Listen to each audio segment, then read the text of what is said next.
Well, clinical trials for the H1N1 vaccine begin this week at hospitals from coast to coast. The tests are being fast-tracked to get the doses out by the public by mid-October, which is basically when flu season starts to gear up.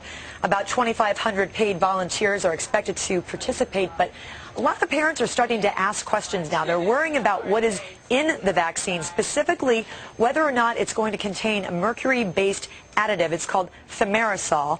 There's a lot of confusion about the H1N1 virus and vaccine and Thimerosal and what's in it and what's not. So we want to help separate fact from fiction. Joining me now is managing editor of FoxNewsHealth.com, Dr. Manny Alvarez. Good to see you, sir. Good. So let's start talking about this Thimerosal. First of all, what is it, and is it in this vaccine? Well, it's a preservative, and for years it has been used for vaccinations. But it is a preservative. It has been linked, of course, with perhaps autism, even though it has not been proven. A lot of studies really by the federal government has not shown a direct causation for autism, but a lot of parents worry, and rightfully so. Now, most of Thimerosal has been eliminated from vaccines, but the flu vaccine does have Thimerosal. So most of the batches of the swine flu vaccine that you're going to get this year, and also the regular flu, may contain traces of Thimerosal. May contain. So not all of Not these? all of it. You're so going how do we to figure it out? Well, you got to ask. You know, I think that, you know, if you go to a private physician or a private clinic, they'll probably be able to get for you, you know, this type of Thimerosal-free vaccination. But if you're getting your flu vaccine from, let's say, federally funded clinics, I think most of those vaccines are going to have Thimerosal. All right, maybe a dumb question, but why would they just not give the adults the stuff that has the vaccine that has Thimerosal in it, and the kids? Well, because they probably the manufacturing process is a little bit more expensive.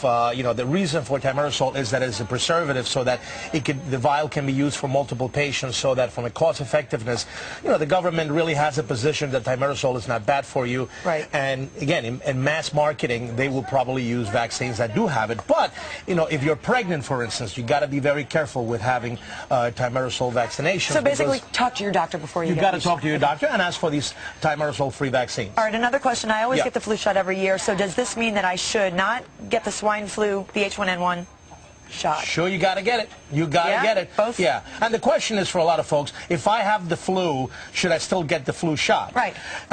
Well, yes. The answer is yes, because not necessarily the same flu that you had was the same strain that is being covered by the vaccination. So you got to cover both angles. Okay, so you got to get the shot. If you had the flu, you should still get the flu shot, and you should get the H1N1 shot. Absolutely. No matter what. No matter what. Load Especially up on this the year. shots. You got to. Okay.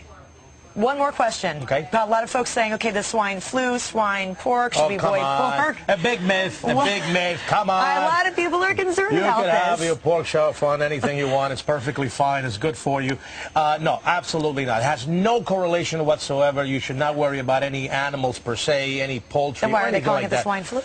Because there's a derivation of animal swine influenza into this human format, but it has really nothing to do with the animal per se. So we're giving pigs a bad name. Absolutely, and it's a great meat. It's very fattening, doctor. It's the other white meat. Absolutely, it's the other white meat. Dr. Manny, thank you very much, and be sure to go to FoxNews.com for any information you need on this virus. Just type H1N1 into the search box, and then you click on the H1N1 page, and all sorts of news, all the very latest news that affects you and your family. FoxNews.com.